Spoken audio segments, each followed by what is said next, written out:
Let me tell you something real quick. Life will put you in situations where folks look at you, size you up, and decide in seconds if you're worth respecting. And for a long time, I thought respect was about being the loudest in the room, about proving myself to people who didn't even care if I won or lost. But that's not how it works. Respect ain't something you chase, it's something you create. And when I learned that, when I finally understood the psychology behind it, that's when doors started opening. That's when people started listening. That's when I stopped begging for a seat at the table and people started pulling out chairs for me. I became a star not because I was the smartest, not because I was the richest, not because I had it all figured out. I became a star because I tapped into 5 simple truths about human nature, 5 secrets from psychology that make people respect you without you even asking for it. These aren't theories you read in a book and forget. These are things that shift the way you show up, the way you move, the way people look at you when you walk in the room. So today, I'm about to break it down for you. The power of presence, before you even open your mouth. The art of listening, because people love to be heard more than they love to be impressed. Consistency, because respect doesn't grow overnight, it grows through trust. Confidence, without crossing over into arrogance, because people follow strength, not ego. And finally, giving respect first, because when you honor people, that's when they honor you back. Now let me tell you, these 5 things, they changed my life. They took me from being overlooked to being remembered, from being doubted to being celebrated. And if you grab hold of them, if you live them, if you breathe them, they'll do the same for you. Presence is one of those things you can't really touch, you can't really measure, but everybody in the room feels it the moment you walk in. You know exactly what I'm talking about. You've been in a situation where somebody enters, they don't say a word, but suddenly the whole atmosphere changes. People turn their heads, conversations pause for a second, and it feels like all eyes are drawn toward them. That right there is presence. It's not about being loud. It's not about being flashy. It's not even about being the best dressed in the room. Presence comes from within, from how you carry yourself, from the silent message your body, your energy, your posture sends out before you ever open your mouth. And once I understood that, my entire life shifted. See, I used to walk into places trying to prove myself. I thought if I cracked the right joke, if I said the smartest thing, if I showed how hard I worked, people would automatically respect me.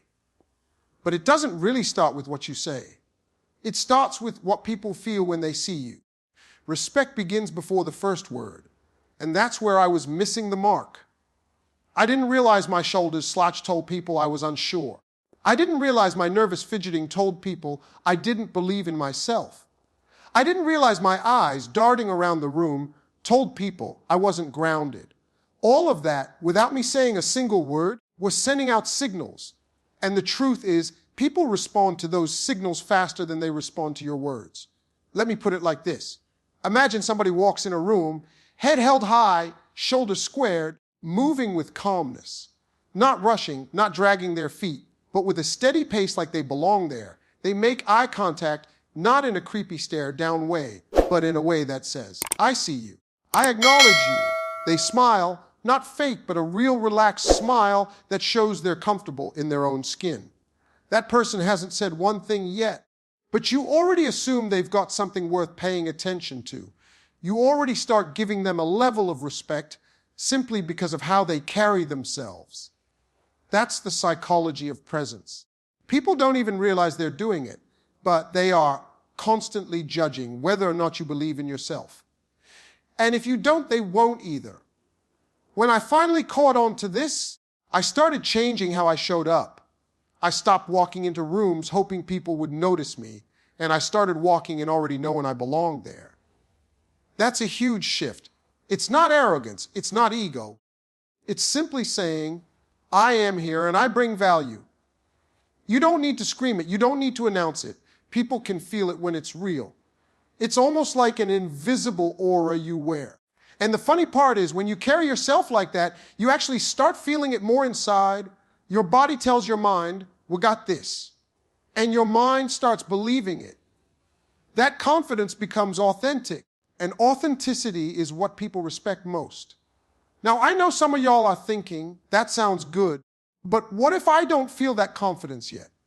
Here's the truth. You don't have to feel it 100% before you practice it. Sometimes you have to step into it before it settles in. Stand a little taller. Breathe a little deeper. Look people in the eyes when you talk. Don't hide your hands in your pockets the whole time. Don't shrink yourself to take up less space. These little adjustments may sound small, but they add up to a huge difference in how people perceive you. And eventually your actions start to rewire your brain. You start believing the version of yourself that you're practicing. That's how presence grows. I'll never forget this one meeting I had early in my career. I was surrounded by people way more experienced than me. I felt out of place. I felt like the odd one out. My instinct was to shrink into the background, just keep quiet and not draw attention. But something in me said, nah, you belong here too. So instead of folding into myself, I sat up straight. I made sure my body language showed I was engaged. When someone made a point, I nodded, I leaned in slightly, I listened fully. When it was my turn to speak, I didn't rush my words. I slowed down, I spoke clearly, and I looked around the table. By the end of that meeting, people who didn't even know my name before were treating me like I'd been there for years. That's when I knew presence had power. And let me tell you, this isn't about being the tallest person in the room, or the best looking, or the one with the fanciest clothes. Respect doesn't come from what you wear, it comes from how you wear yourself. I've seen people in jeans and sneakers command a room better than somebody in a $1,000 suit because presence is internal. It's rooted in confidence, calmness, and self-respect. When you respect yourself enough to carry yourself with dignity, people can't help but mirror it back to you. So the first secret to making people respect you starts before you even talk. It's in the way you stand, the way you move, the way you show up. That silent communication is louder than any speech you could give. People read you before they hear you, and the moment you step into that truth, you'll notice the shift. The world responds differently when you walk with presence. You ever notice how people light up when they feel like somebody is truly listening to them? Not half listening. Not waiting for their turn to talk, but really listening. I learned a long time ago that one of the greatest secrets to earning respect isn't about being the most talkative person in the room. It's about being the one who makes other people feel heard. And that sounds simple, but trust me, it's rare. Most folks aren't actually listening. They're just waiting for the moment they can jump in with their own story, their own opinion, or their own comeback. That's why when you give somebody your full attention, it feels different. It feels powerful. And people respect the person who gives them that kind of space. I used to think respect came from impressing people with how much I knew. I thought if I could out-talk somebody, if I could share the smartest idea, I'd win them over. But you know what really happened?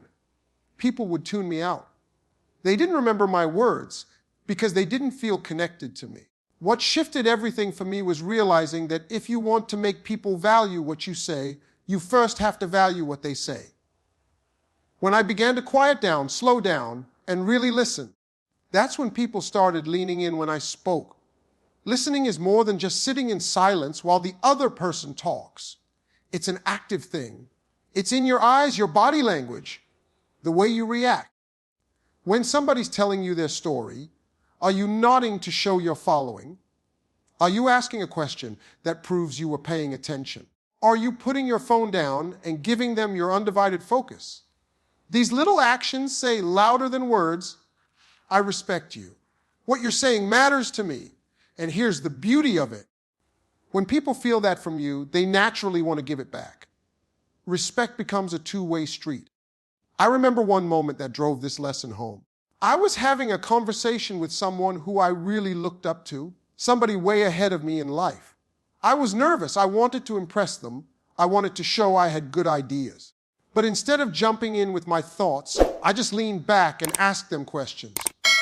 I listened, not just to their words, but to the way they said them. I paid attention to the pauses, the little sighs, the excitement in their voice when they talked about certain things. And when the conversation ended, they looked at me and said, You're really sharp. Now here's the thing. I hardly said anything. But because I listened in a way most people don't, they left that conversation respecting me. It wasn't my brilliance that earned it. It was my attention. People don't forget how you make them feel. That's the truth. And when you listen deeply, you make people feel valued. Think about it. Most of us go through the day feeling invisible. We talk, but it feels like no one's actually hearing us. Then along comes somebody who gives us their full attention, who doesn't rush us, who doesn't interrupt us, who doesn't treat our words like background noise. That moment stands out. That person stands out. You respect them because in that space, they gave you dignity. There's also a powerful psychology behind this. When you listen, you're giving people something that's becoming rarer every day: presence. In a world of distractions, the gift of your undivided attention feels priceless, and people associate that with value. They start seeing you as someone they can trust, someone who understands, someone they want to be around. And when respect grows, opportunities follow. Now, listening doesn't mean you're silent all the time. It doesn't mean you never share your own point of view. It just means that before you speak, you actually understand where the other person is coming from. And when you do talk, your words hit harder because they're grounded in understanding. You're not just reacting, you're responding with insight. That's a skill very few people practice, and that's why it earns so much respect. I had to train myself in this. At first, I'd catch myself wanting to cut people off, wanting to jump in with my opinion. I had to learn to breathe, to wait to let silence happen instead of rushing to fill it. That silence is powerful because it tells the other person you're not just brushing them off, you're considering what they said. And the more I practiced this, the more I noticed a shift in how people treated me. They'd come to me for advice, they'd trust me with their problems, they'd introduce me to others with pride.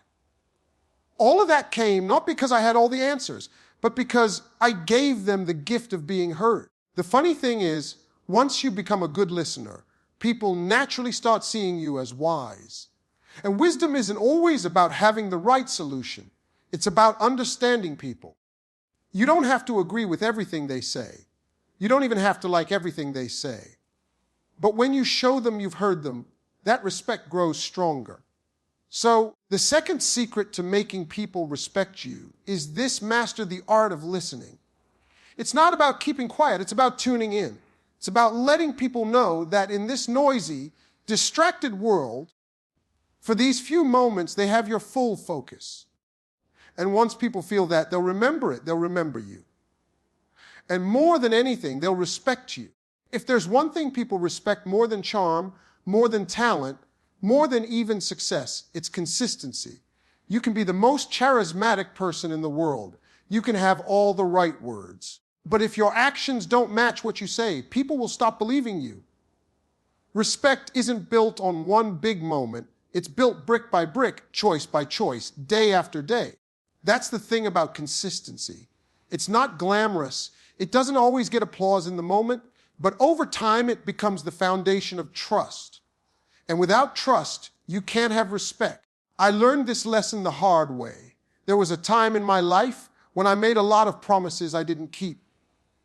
Not because I was trying to hurt anybody, but because I wanted to impress people. I'd say yes to everything. I'd make commitments I couldn't follow through on. I'd tell people what they wanted to hear just so they'd like me. And you know what happened? People stopped taking me seriously. They smiled at me, they nodded, but deep down, they didn't believe my word anymore. And when your word loses value, so does the respect that comes with it. That stung. I had to face the truth that respect doesn't come from making promises. It comes from keeping them. Consistency isn't about being perfect.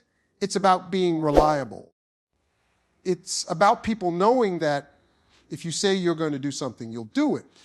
If you stand for something, you'll stand for it even when it's not convenient. If you show up for people once, you'll show up again. Over time, that kind of reliability turns into trust. And once people trust you, they respect you in a way that doesn't fade easily. Because deep down, everybody is looking for someone they can count on in a world full of uncertainty. Think about the people in your own life you respect the most. chances are it's not just because they were impressive one time.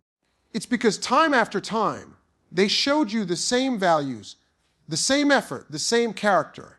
They didn't switch up depending on who was watching. They didn't act one way in public and another way in private. They didn't give you excuses when things got hard. They stayed steady. And that steadiness is what earns lasting respect. I'll give you a story.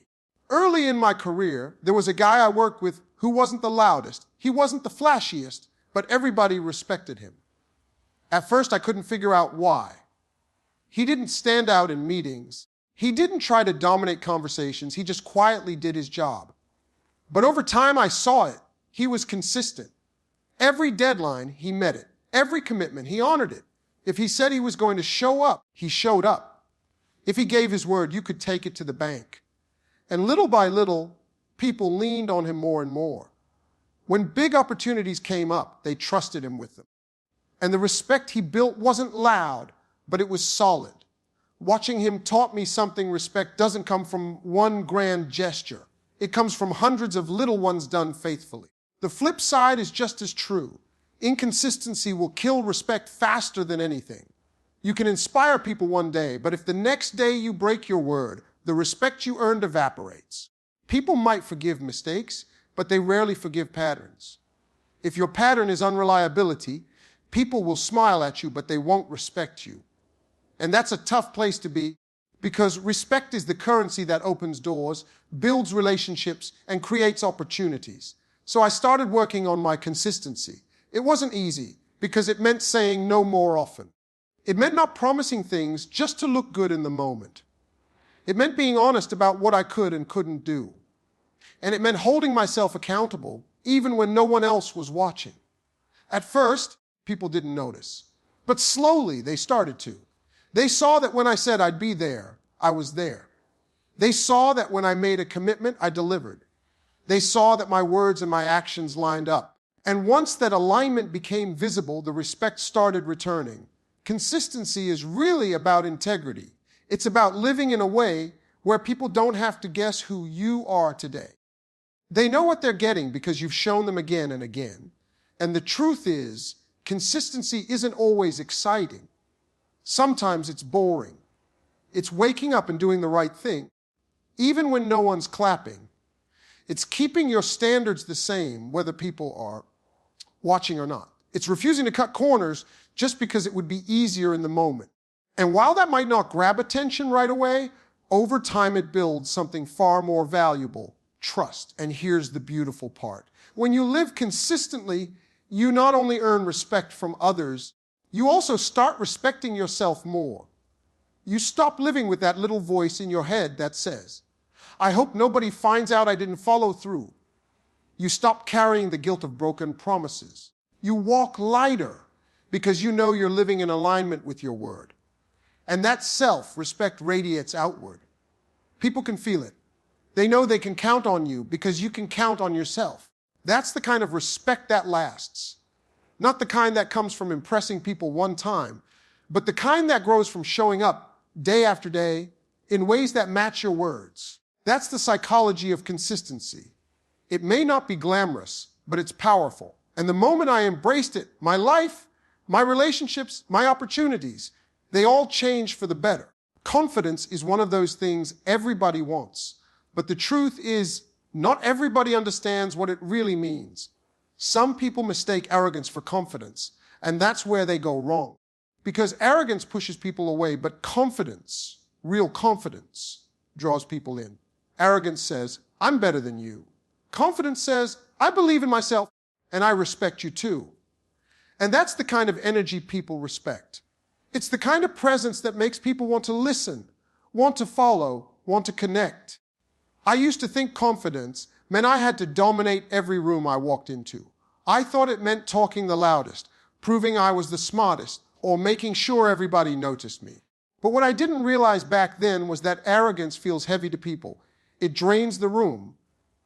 Folks might clap for it on the surface, but deep down, they don't respect it. What they respect is when someone walks in with a quiet assurance, when they don't need to tear anyone else down to stand tall.